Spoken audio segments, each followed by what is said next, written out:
Brother, यहाँ पे हमारा माइक खराब हो गया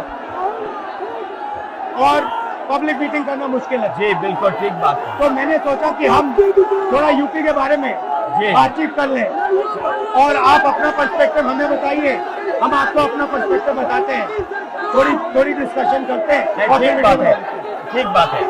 मैं समझता हूँ कि जब माइक खराब हो गया हम दोनों बात करेंगे, वो रिकॉर्ड होकर के जाएगी तो लोग बेहतर और अच्छा समझेंगे और अच्छा रिजल्ट आएगा।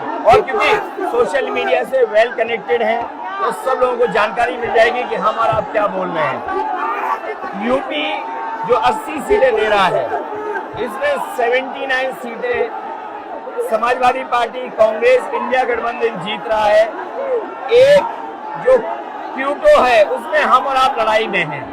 और इस बार क्यूटो नाम कैसे जापान वाला ही है? ये क्यूटो क्योंकि जो प्रधान सांसद हैं उन्हें सपना दिखाया था काशी के लोगों को कि दुनिया की सबसे बेहतर सिटी बनेगी क्यूटो। तो क्यूटो बनी नहीं बनी काशी के लोग ये तय करेंगे और फिर वोट डालेंगे। तो इस बार मन मर्जी नहीं चलनी है, मन की बात नहीं चलेगी, हमारे आपकी बात और 140 करोड़ लोगों की बात और संविधान की बात होगी।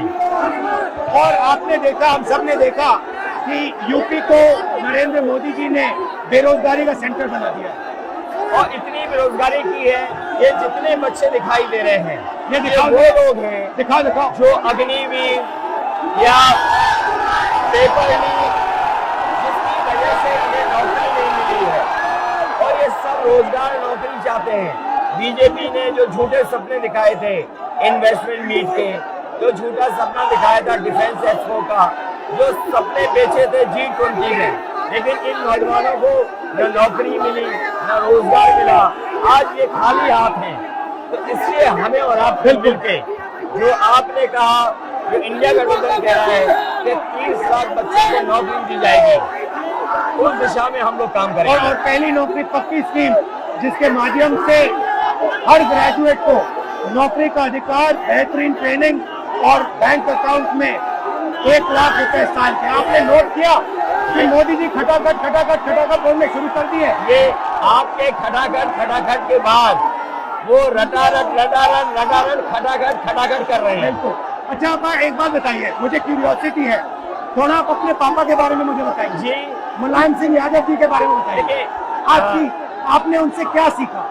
नेताजी और उनके साथ के लोग बिल्कुल जमीनी राजनीति करते रहे। हालांकि नेताजी कुश्ती, पहलवान और गाँव आप भी करते हो कुश्ती? नहीं, मैं कुश्ती नहीं कर पाया जीवन में, क्योंकि मैं मिलिट्री स्कूल में चला गया तो कुश्ती नहीं कर पाया।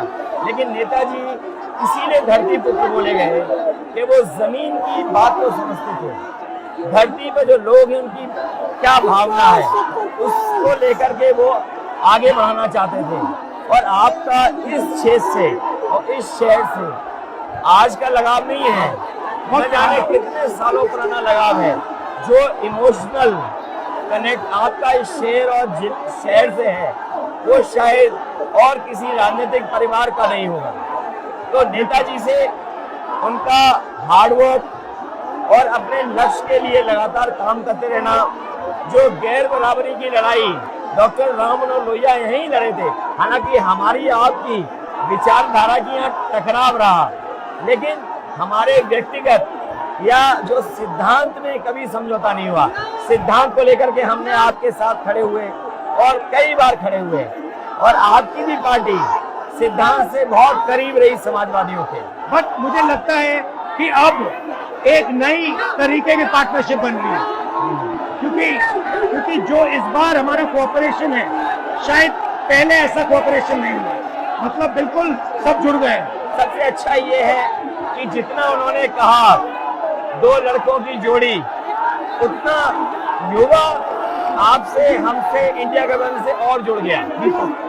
तो ये नेचुरल अलायंस है, और नेचुरल अलायंस इसलिए लोग महसूस कर रहे हैं कि वो चाहते हैं कि नौकरी और रोजगार मिले,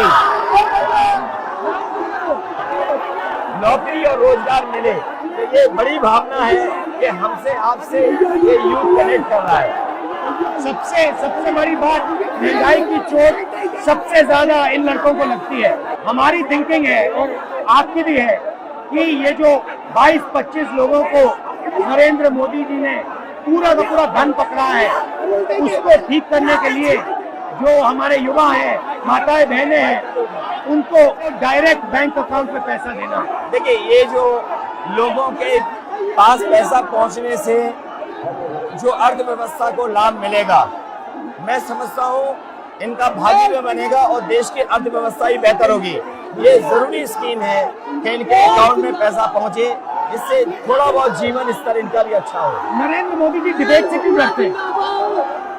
क्योंकि वो सच का सामना नहीं करना चाहते, पूरा उनका झूठ का गुब्बारा है। वो बीजेपी और बीजेपी के लोग मन मर्जी से चलते हैं, अपनी मर्जी से चलते हैं और उनको लगता है कि डिस्कशन की कोई जरूरत नहीं है क्योंकि वो सब कुछ जानते हैं। डेमोक्रेसी में जितना डिस्कशन होगा, जितने विचार एक दूसरे को हम सुनेंगे और एक दूसरे पे भरोसा करेंगे, उतना हमारा लोकतंत्र मजबूत होगा। ये बीजेपी के लोगों ने न केवल हमारी जान को खतरा पैदा किया है, बल्कि लोकतंत्र को भी और संविधान को भी खतरा पैदा कर रहे हैं। और इसका नतीजा दिख रहा है कि चाइना हमारी जमीन के अंदर आ गया, ये बेरोजगारी बढ़ती जा रही है, जो प्रोडक्शन होता है वो नहीं हो रहा है, और पूरा का पूरा एक्सटॉर्शन, ईडी, सीबीआई, ये लोग मतलब एक्सटॉर्ट कर रहे हैं। कई बार सुनने को मिल रहा है और सरकार स्वीकार नहीं कर रही है, लद्दाख की हमारी सीमाएं सुरक्षित हो गई, और अरुणाचल के आसपास या सीमा जो चीन से छू रही है वो बहुत असुरक्षित है।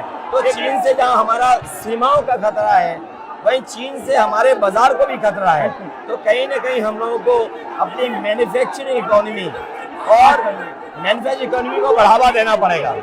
और ये जो स्कीम्स है, पहली नौकरी पक्की और महालक्ष्मी, ये मैन्युफैक्चरिंग सिस्टम को, इकोनॉमिक सिस्टम को जंप स्टार्ट करने के तरीके हैं। ये बहुत अच्छा जंप स्टार्ट होगा। इसको अगर फोकस होकर के आईआईटी, पॉलिटेक्निक, इंजीनियरिंग कॉलेजेस को, इन सबको इकोसिस्टम में ला करके, मैं समझता हूँ युवा नौजवानों को अच्छी नौकरी और रोजगार मिल पाएगा। और हमारा लक्ष्य है कि सब, हर जात को भागीदारी मिले, स्पेस मिले, हर इंस्टीट्यूशन में, बिजनेस में, एजुकेशन के सिस्टम में।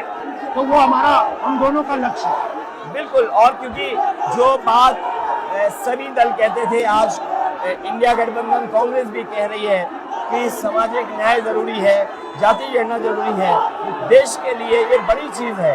जो दुनिया में अमेरिका है, यूरोप है, अपने उन लोगों के लिए जो पीछे छूट जाते हैं, उनके लिए कुछ काम करते हैं।